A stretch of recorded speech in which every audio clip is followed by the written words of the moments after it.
បាទសួស្តីបងប្អូនមិត្តជាងថ្ងៃនេះខ្ញុំមានវីដេអូចែកចំណេះដឹងមួយទាក់ទងនឹង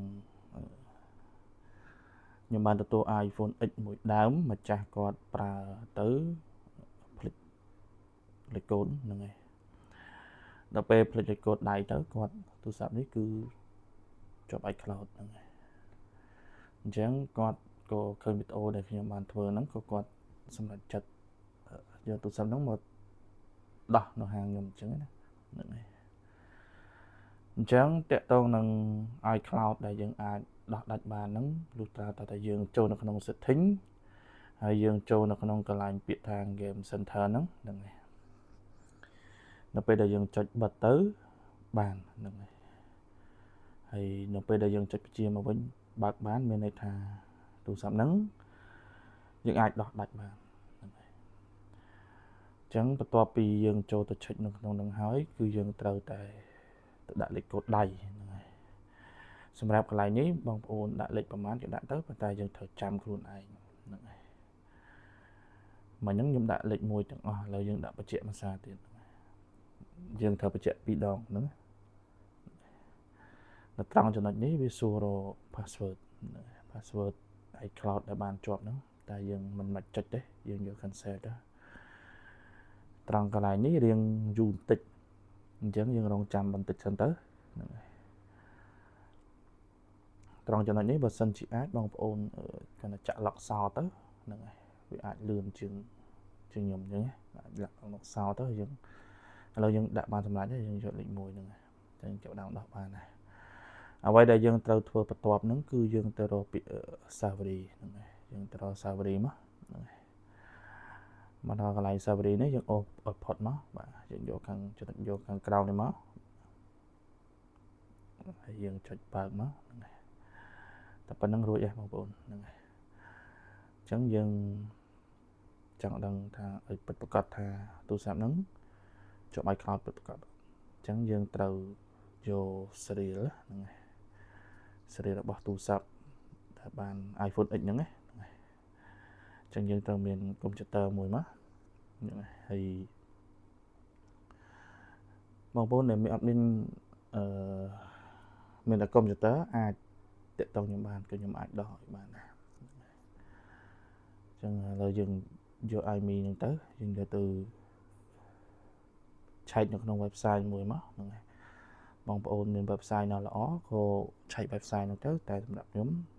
យក website មួយនេះដើម្បីទៅ check មើលហ្នឹងអញ្ចឹងត្រង់ចំណុចនេះគេឲ្យយើងឆ្លើយសំណួរសិនហ្នឹងហើយគេយើងឆ្លើយសំណួរគេឲ្យយើងឆ្លើយសំណួររួចបានអាច check មើលបានអញ្ចឹងណាថាជាប់ឬមិនជាប់អញ្ចឹងណាបងប្អូនមានជម្រើសច្រើននៅក្នុង website ដែលតាក់ទងនឹងផ្នែក check website ដែលថា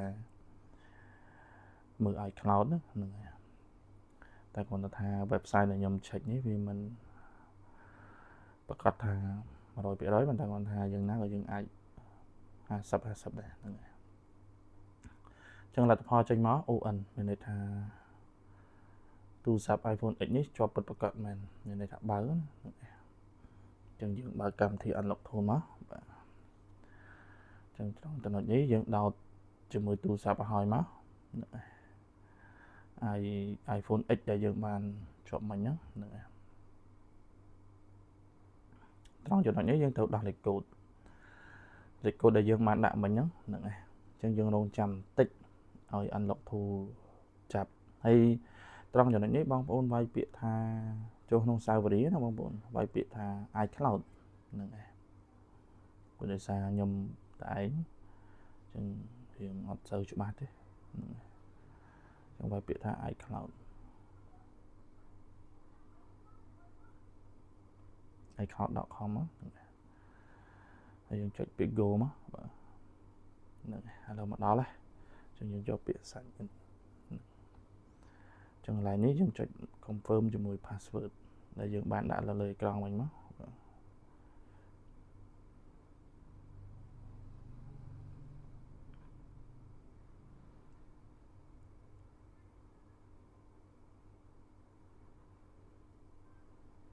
តោះឥឡូវ unlock tool បានអូសទៅតែឡើងចំណុចនេះនៅពេលដែលនេះយើងត្រូវបិទ Wi-Fi សិនណាហ្នឹងហើយបិទ Wi-Fi រួចយើងចាំទៅចុច OK នៅលើ unlock tool ហ្នឹងហើយអញ្ចឹងយើង unlock tool កំពុងជាចាប់ជាមួយទូរស័ព្ទដៃហ្នឹងហើយអញ្ចឹងសម្រាប់សិស្សច្បងឬក៏មិត្តជាងដែលគាត់ខាងផ្នែក program ដល់ពេលដែលអូឃើញវីដេអូរបស់ខ្ញុំទៅឬក៏ពាក្យសម្ដីដែលខ្ញុំនិយាយទៅលើសឬក៏ខ្វះសូមអធិស្ឋានផងព្រោះដោយសារវីដេអូមួយនេះគ្រាន់តែខ្ញុំចង់ចែកចំណេះដឹងដល់មិត្តជាងដែលគាត់ដៃថ្មីឬគាត់កំពុងតែមិនទាន់បានជួបអញ្ចឹងវីដេអូនេះគ្រាន់តែចង់ចែកចំណែកទេអញ្ចឹងអ្វីដែលខ្ញុំបាននិយាយទៅបើធ្វើវីដេអូទៅមានកំហុសខុសឆ្គងអីសូមអភ័យទោសផងហើយដែលបងប្អូនមិនទាន់ជួយ like ឬក៏ជួយ share ទេសូមបងប្អូនជួយចុច like និង share វីដេអូនេះដើម្បីផ្ដល់ជាកម្លាំងចិត្តខ្ញុំធ្វើវីដេអូជាបន្តបន្ទាប់អញ្ចឹងណាហ្នឹងហើយបងប្អូនដែលមានចម្ងល់ពាក់ព័ន្ធនឹងផ្នែកទូរស័ព្ទឬក៏ផ្នែកជួសជុលចឹងបងប្អូនអាច comment នៅក្រោមវីដេអូហ្នឹងឬក៏តាក់ទងតាមលេខទូរស័ព្ទដៃដែលបានដាក់នៅលើអេក្រង់ហ្នឹងហើយអញ្ចឹងវីដេអូនេះខ្ញុំមានតែប៉ុណ្្នឹងឯងអរគុណច្រើន